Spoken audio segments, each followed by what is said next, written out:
Elle est l'une des premières à avoir donné l'alerte. En quelques jours, Marianne Leleu, une ancienne employée de Vinted, très suivie sur les réseaux sociaux, reçoit des centaines d'appels à l'aide d'utilisateurs de la plateforme, numéro 1 en France des vêtements d'occasion. Je me suis fait pirater et j'ai perdu 800 €. Ils ont changé le RIB, le numéro de téléphone, la localisation. Tous les jours, j'ai des nouveaux messages, tous les matins. Ça n'en finit plus. De nombreux comptes piratés et l'argent des ventes de vêtements stockés sur le site, volé. Ça va de 100 € au minimum jusqu'à 800-900 €. C'est vraiment des très grosses sommes qui étaient visées. Et il y a énormément d'utilisateurs, on parle de plusieurs centaines de comptes concernés. Le mode opératoire est souvent le même. Les pirates entrent sur le compte Vinted, changent le mot de passe et le RIB et versent l'argent contenu dans la cagnotte sur leur propre compte bancaire.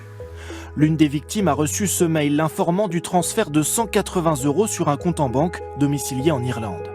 Mon compte a été bloqué jusqu'à hier et encore aujourd'hui j'ai regardé, je suis toujours à 0. J'avoue que c'est pas une petite somme, mais même si c'était une petite somme, on n'a pas à se faire pirater comme ça, quoi. J'en veux à Vinted, parce que c'est pas assez sécurisé finalement. La plateforme se défend pourtant d'avoir laissé fuiter les données de ses clients. Selon elle, les informations de connexion utilisées, identifiant mot de passe, ont été obtenues à partir de données consultées ailleurs, en dehors de la plateforme et non liées à Vinted. Une version crédible selon des experts en cyberdéfense, d'autant que les comptes Vinted sont une cible de choix pour les pirates.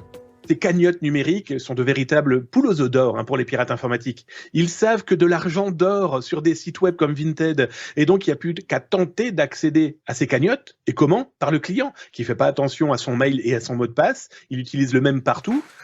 La plateforme a promis d'indemniser les utilisateurs ayant perdu de l'argent.